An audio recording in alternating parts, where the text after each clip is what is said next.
রাধে রাধে। আজ আমরা শুনব এমন এক কাহিনী যেখানে শ্রীকৃষ্ণ কোনো পথ দেখাননি, কারণ মানুষটাকে নিজের পথ বেছে নিতে শেখানোই ছিল উদ্দেশ্য।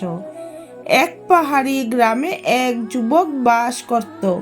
তার সামনে ছিল দুই রাস্তা, একটা সহজ আরো একটা কঠিন। সহজ রাস্তায় সবাই যায়, কঠিন রাস্তায় কেউ হাঁটে না। যুবক প্রতিদিন মন্দিরে গিয়ে বলতো, প্রভু, কোন পথটা নেব? আমাকে ইশারা দাও। কিন্তু কোনো ইশারা আসতো না। দিনের পর দিন সে অপেক্ষা করলো।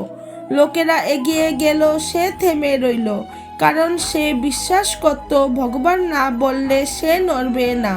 তার ভেতরে একটা অদ্ভুত ভয় ছিল, ভুল করলে কি হবে। এক সন্ধ্যায় সে পাহাড়ের ধারে বসেছিল।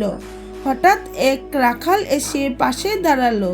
রাখাল কিছুক্ষণ দুটি রাস্তার দিকে তাকিয়ে রইল, তারপর বলল, যদি শ্রীকৃষ্ণ সব সিদ্ধান্ত তোমার হয়ে নিতেন, তবে তোমাকে মানুষ বানাতেন না, পুতুল বানাতেন। এই কথা যুবকের বুকে লেগে রইল। রাখাল আবার বলল, ভগবান নীরব থাকেন যখন তিনি চান, তুমি নিজে শক্তি চিনো। এই বলেই রাখাল চলে গেল।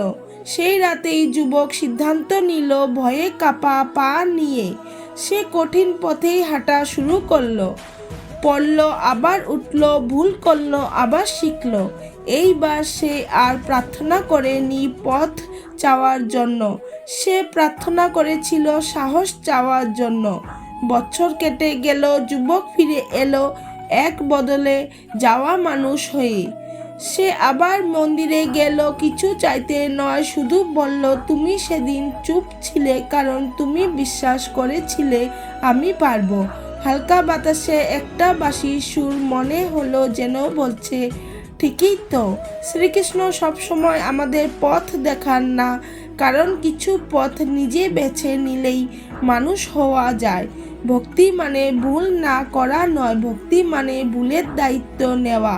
যেদিন মানুষ নিজের সিদ্ধান্তে দাঁড়ায়, সেদিনই শ্রীকৃষ্ণ নীরবে পাশে থাকেন। রাধে রাধে। প্রিয় ভক্তগণ, আপনাদের যদি এই কাহিনী ভালো লেগে থাকে তাহলে অবশ্যই লাইক করুন এবং কমেন্টে লিখুন রাধে রাধে। এবং এমন আরও ভক্তিমূলক গল্প পেতে আমার চ্যানেলটি সাবস্ক্রাইব করুন।